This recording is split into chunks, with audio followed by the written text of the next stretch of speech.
दोस्तों नमस्कार। आज हम लोग 2 मिनट में 20 आर्टिकल देखने का प्रयास करेंगे दोस्तों, ठीक है। भाग 1 में अनुच्छेद 1 से लेकर के 4 तक है। अनुच्छेद 1 में संघ का नाम और उसका राज्य क्षेत्र दिया गया है। अनुच्छेद 1 में ही कहा गया है कि भारत यानी इंडिया राज्यों का संघ है। अनुच्छेद 2 में कहा गया है दोस्तों, संसद विधि बना करके भारत संघ में नए राज्य का प्रवेश और उसकी स्थापना कर सकती है।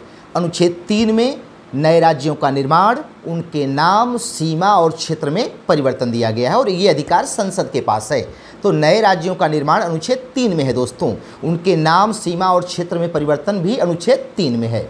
अनुच्छेद 4 में कहा गया कि और 2 और 3 में जो परिवर्तन किया जा रहा है इसके लिए जो विधि बनेगी 368 के तहत संविधान संशोधन नहीं माना जाएगा। ये अनुच्छेद 4 में कहा गया दोस्तों। अनुच्छेद 5 से लेकर 11 तक भाग 2 में नागरिकता है। अनुच्छेद 5 में कहा गया कि संविधान के प्रारंभ पर नागरिकता। अनुच्छेद 6 में कहा गया कि पाकिस्तान से भारत आने वालों के विषय में नागरिकता। अनुच्छेद 7 में कहा गया कि भारत से पाकिस्तान जाने वालों और किसी कारण से पुनः भारत जो आ गए हैं उनके लिए नागरिकता। अनुच्छेद 8 में कहा गया कि भारतीय उद्भव के व्यक्ति जो विदेशों में रह रहे हैं संविधान के प्रारंभ पर उनके विषय में नागरिकता। अनुच्छेद 9 में कहा गया कि यदि कोई व्यक्ति विदेशी राष्ट्र की नागरिकता को स्वीकार कर लेता है, भारत का नागरिक है, तो उसकी नागरिकता स्वतः समाप्त हो जाएगी। अनुच्छेद 10 में कहा गया नागरिकता का बने रहना। अनुच्छेद 11 में कहा गया कि संसद नागरिकता के विषय में विधि या कानून बना सकती है दोस्तों। अब भाग 3 है, अनुच्छेद 12 से लेकर के 35 तक मूल अधिकार। अनुच्छेद 12 में राज्य की परिभाषा है दोस्तों। अनुच्छेद 13 में कहा गया कि राज्य कोई ऐसी विधि नहीं बनाएगा जो मूल अधिकारों को छीनती है या कम करती है या उनसे असंगत है। जहाँ तक असंगत है वो विधि सुने मानी जाएगी। अनुच्छेद 14 में कानून या विधि के समक्ष समानता है।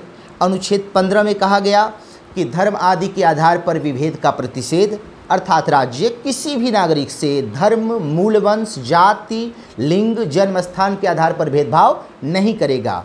15(3) में कहा गया कि राज्य महिलाओं और बच्चों के लिए विशेष प्रावधान कर सकता है। 15(4) में कहा गया कि सामाजिक और शैक्षणिक दृष्टि से पिछड़े हुए वर्गों के लिए राज्य विशेष प्रावधान कर सकता है, जिसके लिए सरकारी शिक्षण संस्थाओं में आरक्षण का प्रावधान किया गया दोस्तों। अनुच्छेद 16 में कहा गया कि लोक नियोजन में अवसर की समानता, अर्थात सरकारी नौकरी में अवसर की समानता, इसमें भी राज्य भेदभाव नहीं करेगा। लेकिन 16(4) में कहा गया कि यदि राज्य की राय में लगता है कि कुछ वर्गों का सरकारी नौकरियों में प्रतिनिधित्व कम है तो उनके लिए प्रावधान कर सकता है। 16(4). 17 में अस्पृश्यता का अंत है दोस्तों। 18 में उपाधियों का अंत है। भारत का कोई भी नागरिक सेना और विद्या को छोड़ करके कोई उपाधि ग्रहण नहीं कर सकता है। अनुच्छेद 19 में 6 प्रकार की स्वतंत्रता है।